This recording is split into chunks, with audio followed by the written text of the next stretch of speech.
Professor Yunus যেন দেশ ছেড়ে না পালাতে পারেন।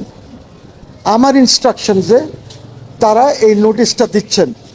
ওনারকে এক্সিট কন্ট্রোলে দেওয়া দরকার, যেন দেশে থাকেন। ওর কারণ হচ্ছে যে ওনার বিরুদ্ধে রুলও ইস্যু করা আছে, এই যে শিশুরা মারা গেছে, ইপিআই প্রোগ্রাম যে গণ্ডগোল হয়েছে, ওনার বিরুদ্ধে আরও অনেক কারাপশনের চার্জেস আছে। এমনও হতে পারে দ্যাট আমি অ্যান্টি কারাপশনেও আমরা হয়তো ওনার বিরুদ্ধে চার্জেস আনতে পারি। ডক্টর মোহাম্মদ ইউনূসের যে দীর্ঘ অপরাধের তালিকা, একটা হচ্ছে হার্ম ট্র্যাজেডি, ভ্যাকসিন না এনে, নাম্বার 2 হাইয়েস্ট করাপশন। ইউনূসের আমলে আমরা দেখেছি মুক্তিযুদ্ধের সমস্ত স্তম্ভকে মবের মাধ্যমে সে ভাঙিয়ে দিয়েছে। আপনারা সকলে এতক্ষণে অবগত আছেন, বিভিন্ন ভিডিও দেখেছেন যে আমাদের ডাক্তার মোহাম্মদ ইউনূস, যিনি নোবেল লরিয়েট, ওনার বিরুদ্ধেই আইনি নোটিশ দিয়েছেন আমাদের তিনজন অ্যাডভোকেট, আমাদের সৈয়দ মামুন মাহবুব এবং ব্যারিস্টার আশরাফুল ভাই। ওনাদের দুজনকে আজকে আমি আপনাদের সামনে হাজির করেছি যে ওনাদের কাছ থেকে শুনবো আসলে কি হয়েছে, কি কারণে এই উকিল নোটিশ এবং কি হবে ভবিষ্যৎ। তো চলুন সরাসরি ওনাদের কাছে যাই। আসসালামু আলাইকুম মামুন ভাই, আসসালামু আলাইকুম আশরাফ ভাই, আপনারা কেমন আছেন? ওয়ালাইকুম সালাম। ওয়ালাইকুম সালাম, শুভেচ্ছা। আমি আগে প্রথমে একটু মামুন মাহবুব ভাই আপনাকে জানতে চাই, আপনারা আজকে যে সাংবাদিক সম্মেলনটা দেখলাম যে ডাক্তার ইউনূসের বিরুদ্ধে একটা আইনি নোটিশ দিয়েছেন, কারণটা কি, কি আছে ওই আইনি নোটিশে এবং কেন? জি ধন্যবাদ আপনার এই অত্যন্ত চিন্তাধর্মী অনুষ্ঠানে আমাদেরকে যুক্ত করার জন্য। আমাদের সুপ্রিম কোর্টের সিনিয়র অ্যাডভোকেট মোহাম্মদ মহসিন রশিদ সাহেব এই নোটিশটি দিয়েছেন। এই নোটিশ দেওয়া হয়েছে সরকারের ক্যাবিনেট সেক্রেটারিকে, স্বরাষ্ট্র সচিব, ফরেন অ্যাফেয়ার্স সচিব, অ্যান্টি কারাপশন কমিশনকে, পুলিশের আইজি সাহেবকে, কমিশনার অফ পুলিশ সাহেব, Dhaka metropolitan police, director general department of immigration, special superintendent of police immigration, officer in charge immigration police Hazrat Shahjalal international airport এবং এয়ারপোর্ট অ্যান্ড ইমিগ্রেশনের স্পেশাল সুপারিনটেন্ডেন্ট অফ পুলিশ। কারণটা হচ্ছে আমরা মনে করি যে ইউনূস সাহেব তার এই 18 মাস তার এই শাসনামলে যতগুলো অন্যায় কাজের সঙ্গে তার সম্পৃক্ততা পাওয়া গেছে তার এবং তার অ্যাডভাইজারি কাউন্সিলে, এইটার জন্য আপনার বর্তমান মাননীয় প্রধানমন্ত্রী জনাব তারেক রহমান জাতির উদ্দেশ্যে তার প্রথম ভাষণে বলেছেন খুব পরিষ্কার করে, আনইকুইভোক্যালি অ্যান্ড ক্যাটেগরিক্যালি, যে দিন শেষে আইনের শাসনই হবে আমার সরকারের শেষ কথা, এবং এতে আমরা আশাবাদী। তো সেই হিসাবে আইনের শাসনের পূর্ব শর্ত হচ্ছে যে কোনো অভিযোগ থাকলে, বিশেষ করে যারা রাষ্ট্র ক্ষমতায় ছিল তাদের বিরুদ্ধে ইনকোয়ারি করা। হাইকোর্টে অলরেডি ব্যারিস্টার আশরাফ সাহেব ওখানে পিটিশনার, ইউনূস সাহেবের বিরুদ্ধে অলরেডি একটা রুল আছে যে কেন তদন্ত কমিটি হবে না। কিন্তু গত কয়েকদিনে এবং আরো কয়েকদিনে আমাদের বিভিন্ন তথ্যানুসন্ধানে আমাদের ক্লায়েন্টই বলবো মিস্টার মহসিন রশিদ সাহেব, উনি যেটা ডিসকভার করেছেন যে ইউনূস সাহেব দায়িত্বভার গ্রহণের পর থেকেই সিরিজ ধরে সংবিধান লঙ্ঘন, যেমন উনি 8 তারিখে ওত নেই, 9 তারিখ সকাল থেকে রাষ্ট্রপতিকে ডিজন করে। ব্যক্তিকে রাষ্ট্রপতি সেটি বিষয় না, রাষ্ট্রপতি আমাদের সংবিধানের সর্বোচ্চ ব্যক্তি, আমাদের the first man of the Republic, সেটাকে ডিজোন করা, রাষ্ট্রপতিকে এক প্রকার বন্দী করে রাখা এবং সেই নির্মম মানসিক নির্যাতন আমরা সবাই জেনেছি। তারপরে উনি যেটা করলেন, আমাদের সংবিধানের 23 এবং 24 অনুচ্ছেদে আছে যে আপনার রাষ্ট্রের যে কোনো কালচারাল ঐতিহ্য হেরিটেজ রক্ষা করতে হবে এবং রাষ্ট্রীয় জাতির ঐতিহাসিক স্মৃতিস্তম্ভ, বিভিন্ন জাদুঘর, এগুলো রক্ষা করবে রাষ্ট্র। এটা আমাদের রাষ্ট্রের মূলনীতি, রাষ্ট্রের অন্যতম কাজ। কিন্তু আমরা দেখলাম ইউনূস সাহেব মুক্তিযুদ্ধের বিরুদ্ধে যুদ্ধ ঘোষণা করলেন এবং তার মব বাহিনী দিয়ে সমস্ত মুক্তিযুদ্ধের স্ট্যাচু ভাঙা, মুক্তিযুদ্ধের স্মৃতিস্তম্ভগুলো ভাঙা, এবং 32 নম্বর যেটা বাঙালি জাতির মুক্তির আতুর ঘর, এটা শুধু শেখ হাসিনার বাবার বাড়ি না, এটা আমাদের সবার বাড়ি, বাঙালির বাড়ি, এবং এটাকে শেখ হাসিনা এবং শেখ রেহানা জাদুঘর করে দিয়েছে। এরকম অসভ্য কার্যক্রম, একটা এত বড় স্থিতিবাহী বাড়ি বুলডোজার দিয়ে ইউনূস সাহেবরা ভাঙিয়েছে 2025-এর 5 ফেব্রুয়ারি। কাজেই তার অপরাধের শেষ নাই।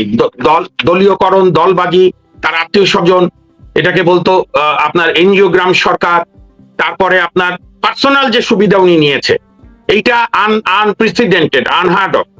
আমি এই জন্য আমার ওই প্রেস ব্রিফিং এ আমাদের ক্লায়েন্ট মহসিন রশিদ সাহেবের পক্ষে বলেছি যে জাতির জনক বঙ্গবন্ধু শেখ মুজিবুর রহমান, ইভেন খন্দকার মুস্তাক আহমেদ, শহীদ রাষ্ট্রপতি জিয়াউর রহমান, পল্লী বন্ধু হোসেন মোহাম্মদ এরশাদ, দেশনেত্রী বেগম খালেদা জিয়া, বঙ্গবন্ধু কন্যা জননেত্রী শেখ হাসিনা, সবাই মিলে বিন্দু মানে একটু একটু যদি সুবিধা আমরা ধরি, সেইটার চেয়ে 3000-5000 গুণ বেশি ইল্লিগাল সুবিধা নিয়েছে ইউনূস সাহেব, যেটা এই নোটিশ যিনি দিয়েছেন ব্যারিস্টার আশরাফ সাহেব আরো ক্লিয়ার করবে। তো মোদ্দা কথায় আমরা চাই এই বর্তমান সরকার এটার ইনকোয়ারি করুক। আর আমরা আজকে যে নোটিশ দিয়েছি মূলত লক্ষ্য যেন সরকার তার ট্রাভেল রেস্ট্রিকশন ইম্পোজ করে, যাতে ইনকোয়ারি শেষ না হওয়ার আগে উনি দেশ ত্যাগ না করতে পারে। এবং এই যে জঙ্গিবাদ, আজকে যে জঙ্গিবাদের আতঙ্ক, এবং অলরেডি নিরাপত্তা পরিষদ থেকে আমাদেরকে সতর্ক করেছে, এই জঙ্গিদেরকে ওনার সরকার এসে জামিন দিয়ে ছেড়ে দিয়েছে, তাদেরকে চারণভূমি করেছে, তাদেরকে লালন পালন করেছে। কাজেই সব মিলে, এবং সবচেয়ে যে বড় ক্ষতি উনি করেছেন, যে মানুষের একটা আস্থা ছিল কেয়ারটেকার বা ইন্টারিম অস্থায়ী সরকার নিয়ে, যেরকম শাহাবুদ্দিন সাহেবের সরকার, হাবিবুর রহমান শেলির সরকার, লতিফুর রহমানের সরকার, ইভেন 111 হাজার যাই করুক, ভোটটা তারা সুষ্ঠু করেছে, ইউনূস সাহেব কোনোটাই করেন। কাজে এই ধরনের এহেন ব্যক্তি যিনি একটা ভদ্রতার মুখোশ ধরে কিন্তু জাতিকে যেভাবে ধাবিত করেছে, মবক্রেসি চাপিয়ে দিয়েছে, একটা প্রজন্মকে নষ্ট করার চেষ্টা করেছে, সেই কারণে, এবং তার নৈতিক স্খলন হয়েছে, সাংবিধানিক অপরাধ হয়েছে, ফিনান্সিয়াল অপরাধ আছে। আমরা বলছি না যে এগুলো সবই বিনা তদন্তে করতে হবে, তদন্ত চাই, এবং আমরা দৃঢ় বিশ্বাস করি তদন্ত হলে সবগুলো প্রমাণ হবে, তারপরে আইনের গতিতে চলবে। ধন্যবাদ। ধন্যবাদ। ব্যারিস্টার আশরাফুল ভাই, আপনি তো সম্ভবত পিটিশনে সিগনেচারকারী। আমার যে প্রশ্নটা, আপনারা যে এই পিটিশনটা সিগনেচার করেছেন বা জমা দিয়েছেন, আপনার কাছে কি মনে হয় যে কোর্ট কি সঠিক সিদ্ধান্তের দিকে যাবে, নাকি গড্ডালিকা প্রবাহে গা ভাসিয়ে দিবে আদালত? আচ্ছা, প্রথমে আপনাকে আইনগত বিষয়টা ক্লিয়ার করি। আমি এখানে সেফ একজন আইনজীবী, সৈয়দ মামুন সাহেবও একই রকম। আমাদের যে ক্লায়েন্ট, উনি হচ্ছেন সুপ্রিম কোর্টের সিনিয়র আইনজীবী এই মহসিন রশিদ সাহেব। উনি উইশ করেছেন যে এই যে ডক্টর ইউনূস সাহেব এই যে 18 মাস ইন্টারিম গভর্নমেন্টের ক্ষমতায় ছিলেন, এই 18 মাসের মামুন সাহেবের পরবর্তী কথাগুলো বলছি, কারণ উনি অনেকগুলো ইনফরমেশন আমাদেরকে দিয়েছেন, এবং as a citizen of the country, concern citizen of the country, সচেতন নাগরিক হিসাবে উনি মনে করেন যে ডক্টর ইউনূস সাহেব এই 18 মাসের যে অপরাধগুলো করেছেন, উনি যে কোনো মুহূর্তে এই দেশ থেকে ত্যাগ করে আর দেশে উনি ফিরবেন না। অতএব দেশের স্বার্থে, জাতির স্বার্থে, ওই ইনভেস্টিগেশনের স্বার্থে ওনাকে দেশের মধ্যে রাখা উচিত। সেই হিসাবে উনি আমাদেরকে ইনস্ট্রাক্ট করেছেন। আমরা লিগ্যাল নোটিশ দিয়েছি, কারণ মহামান্য হাইকোর্টের রিট পিটিশন দায়ের করতে গেলে আমাদেরকে যথাযথ কর্তৃপক্ষকে অবগত করতে হয় যে তারা এই বিষয়ে কি ব্যবস্থা নিয়েছেন। আপনার কোশ্চেনটার মূলত ভাবার্থ হচ্ছে যে আগে আমরা অথরিটিকে জানিয়েছি, অথরিটি যখন কোনো কিছু করবেন না তখন আমরা আদালতের কাছে আসব।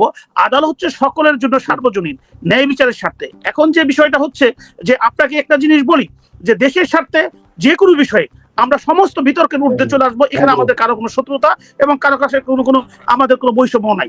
যেমন আপনি সাংবাদিক ইলিয়াস বঙ্গবন্ধুর খুনিকে মিডিয়াতে নিয়ে আসছিল একটা বিতর্কিত বিষয়, কারণ 75 আগস্ট, আজকে হলো 16 আগস্ট, বঙ্গবন্ধু সপরিবারে যারা হত্যা করেছে হত্যাকারীকে নিয়ে আসছে। কিন্তু বাংলাদেশের স্বার্থ হলে তার সাথেও আমাদের সুর মিলিয়ে কথা বলতে হবে। কয়েকদিন আগে উনি একটা ভিডিও ছেড়েছেন, যেখানে ওনারা বলেছেন যে ডক্টর ইউনূস সাহেবকে ওনারা বাংলাদেশে এমপ্লয়েড করেছিলেন যে বাংলাদেশে যাতে একটা সুন্দর ভবিষ্যৎ হয়। সেখানে ওনার কথা মতো যে এ যাবৎ তার চেয়ে বেশি রাষ্ট্রীয় সম্পদকে কেউ মিসইউজ করে না। এবং একটি জিনিস আমাদের সকলকে অনুধাবন করতে হবে, যে জাতির জনক বঙ্গবন্ধু শেখ মুজিব, শহীদ প্রেসিডেন্ট জিয়াউর রহমান থেকে আরম্ভ করে জননেত্রী শেখ হাসিনা পর্যন্ত যারাই শাসনামলে ছিলেন না, বিশেষ করে শহীদ প্রেসিডেন্ট জিয়াউর রহমান এবং বঙ্গবন্ধু, তাদের একদম একটা চুল পরিমাণ কোনো করাপশন, রাষ্ট্রীয় ক্ষমতা মিসইউজের কোনো এলিগেশন তাদের বিরুদ্ধে নাই। কিন্তু ডক্টর ইউনূস সাহেব মাত্র 18 মাস ক্ষমতায় আসনে সে প্যারালাল, মানে একসাথে সে বিজনেস আর সাথে রাষ্ট্রীয় ক্ষমতার ব্যবহার, এবং এই রাষ্ট্রীয় ক্ষমতাকে ইউজ করে সে আপনার ওয়ালেট, একটা ফাইন্যান্সিয়াল ট্রানজাকশন মনোপলি, সেটা সে করেছেন। আপনার গ্রামীণ এমপ্লয়মেন্ট সার্ভিস নামে সে আদম ব্যাপারে লাইসেন্স নিয়েছেন, সে 700 কোটি টাকা মাফ করে নিয়েছেন, এবং ইন্টারিম গভর্নমেন্ট হওয়ার আগে কন্ডিশনালি সে তার মামলাগুলো, সমস্ত মামলাগুলো সে খারিজ করে নিয়েছেন। আর সে দেশ থেকে বারবার বিদেশ গিয়েছেন, এবং এত বেশি গিয়েছেন যে সমস্ত রাষ্ট্রপতিদের যদি একত্রিত করেন এই 18 অংশে তার চেয়ে বেশি কোনোদিন কেউ যায়নি। কিন্তু সে যে অনুভূতি নিয়ে বাংলাদেশে এসেছিলেন, আপনারা দেখেছেন সে ক্ষমতার পরে সে ফিলিস্তিনের জন্য সমস্ত মানুষকে অর্গানাইজ করেছিল ঢাকা শহরে, যাতে বিএনপিকে বিট দেওয়া যায়। কিন্তু এই ভদ্রলোক একদিনের জন্য আমাদের পবিত্র মক্কা নগরী হজ করার জন্য চাননি। তো বাংলাদেশকে, বাংলাদেশের মানুষকে বোকা বানিয়ে ইতিপূর্বে তো সে নিয়েছিনি, এই 18 মাসে একসাথে প্রাইভেট বিজনেস এবং রাষ্ট্রীয় ক্ষমতাকে মিসইউজ করেছেন, যেটার জন্য তার ইনভেস্টিগেশন হওয়া দরকার। সবচেয়ে বড় বিষয় হলো যে আজকে 900-র অধিক আমার আপনার সন্তানরা মারা গিয়েছেন ইনফ্যান্ট। এখন আজ থেকে বাংলাদেশ 20 বছর আগের বাংলাদেশ আর এখনকার বাংলাদেশ কিন্তু এক নয়। একটি ছেলে হোক মেয়ে হোক, দুটি সন্তান যথেষ্ট। সেখানে সেই দুটি সন্তান যথেষ্ট কিন্তু সকলেই ধারণ করেছেন, এবং অনেকেরই সন্তান হয় না। 10-15 বছর তপস্যা করে, কষ্ট করে, বিভিন্ন টাকা পয়সা খরচ করে হয়তো একটা সন্তানের মুখ দেখেছেন। কিন্তু এই যে শহীদ প্রেসিডেন্ট জিয়াউর রহমানের আমল থেকে এই যে আপনার এই যে ভ্যাকসিনেশন যেটা দেওয়া হয়েছিল, সেটা জননেত্রী শেখ হাসিনা বলে 100% সেটা অ্যাকুরেট হয়েছিল, এবং আমাদের শিশু মৃত্যু জিরোতে নেমে এসেছিল।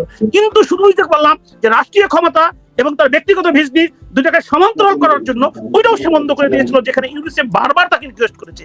যে কারণে আজকে 900 অধিক রাষ্ট্রীয়ভাবে আমাদের শিশু হত্যাকারী হিসাবে ইউনুসের একদিন এই আন্তর্জাতিক এই ক্রাইম ট্রাইব্যুনাল তার বিচার হবে, সে সেটা করে নাই। তো এই সমস্ত কিছুকে কেন্দ্র করে তার আমরা এই থেকে ইউ পর্যন্ত পয়েন্ট বেসিস যে এই অপরাধগুলোর সাথে জড়িত এবং আরো অপরাধ আছে, কেন এগুলো ইনভেস্টিগেশন হবে না, এবং এই ইনভেস্টিগেশনের স্বার্থে, দেশের স্বার্থে আপনি আমি সকলে দেশের নাগরিক, তার বাংলাদেশে থাকা জরুরি।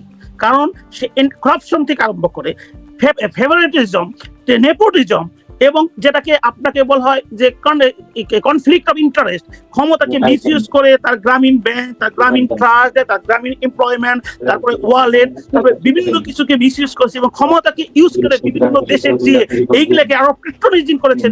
যে কারণে আর বেসিক্যালি সে তো বাংলাদেশে থাকেন না, সে বিদেশি নাগরিকদের বাংলাদেশে বসিয়েছিল তার এই স্বার্থকে সিদ্ধ করার জন্য।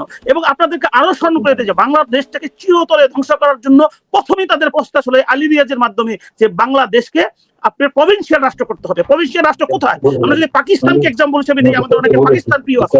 পাকিস্তানে খাইবার নাখতুন নামে একটি স্টেট আছে, সেখানে চিফ মিনিস্টার আছে, সেখানে পার্লামেন্ট আছে, তাদের নিজস্ব ভাষা, নিজস্ব কালচার। সেমনি সিন্ধু প্রদেশ, করাচি, তাদের ভাষা আলাদা, তাদের আলাদা পার্লামেন্ট। তারপরে আপনার যদি পাঞ্জাবে যান, তাদের ল্যাঙ্গুয়েজ আলাদা, পাঞ্জাবি ল্যাঙ্গুয়েজ, তাদের আলাদা পার্লামেন্ট, সেখানে একজন চিফ মিনিস্টার হয়। এইভাবে বেলুচিস্তান, যেখানে সংগ্রাম চলছে, সেখানে বেলুচ ল্যাঙ্গুয়েজ, যেখানে তাদের ল্যাঙ্গুয়েজ থাকবে আলাদা, কালচার থাকবে আলাদা, চেহারা থাকবে আলাদা, সেইখানে আপনার প্রদেশ হয়। কিন্তু বাংলাদেশ আল্লাহ অশেষ কৃপা, আমরা 90% মুসলিম, একই ল্যাঙ্গুয়েজে বাংলা ভাষায় কথা বলি, একই রকম আমাদের চেহারা।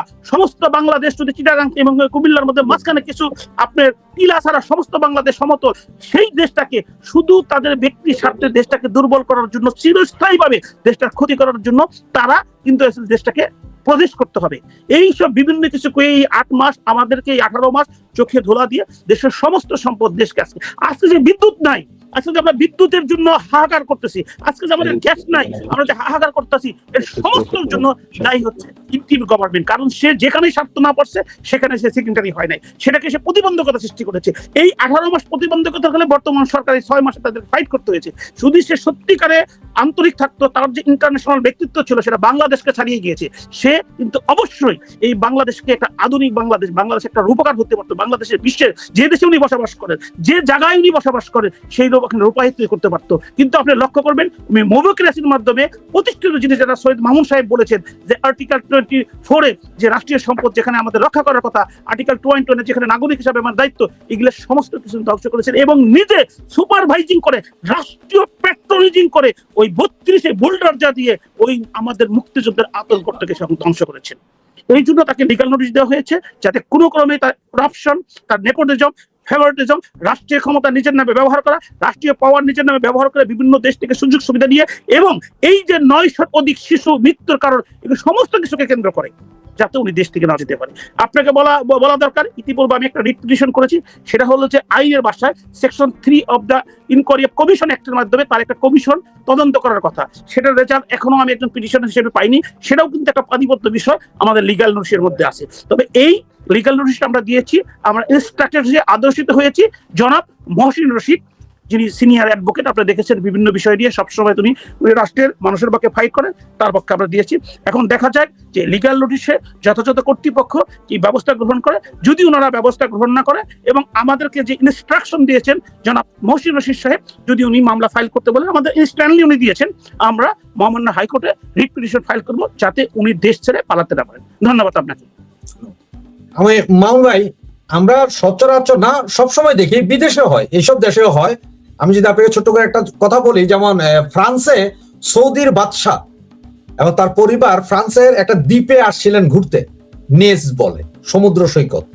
সেখানে আসার পরে উনি আসার 3 দিন আগ থেকে উনি যাওয়ার 1 দিন পর পর্যন্ত, মানে টোটাল 15 দিনের জন্য ওই দ্বীপের সমস্ত হোটেল থেকে শুরু করে সবকিছু বুকড হয়ে গেছিল। হাজার কোটি টাকার ব্যবসা ছিল এটা, সব বুক ওখানে জনসাধারণ যাবে না, সুতরাং কারণ বাদশা যাবে, বিশাল ব্যাপার। এইটা নিয়ে এখানকার ফ্রান্সের সুপ্রিম কোর্ট থেকে রিট অটোমেটিক, ওনারা সুপ্রিম কোর্টে বললো যে এটা হইতে পারে না, উনি যত বড় হবে উনি সাধারণ লোকের সাথে যাইতে পারবে, নাহলে হবে না, সব বাতিল করে দিল।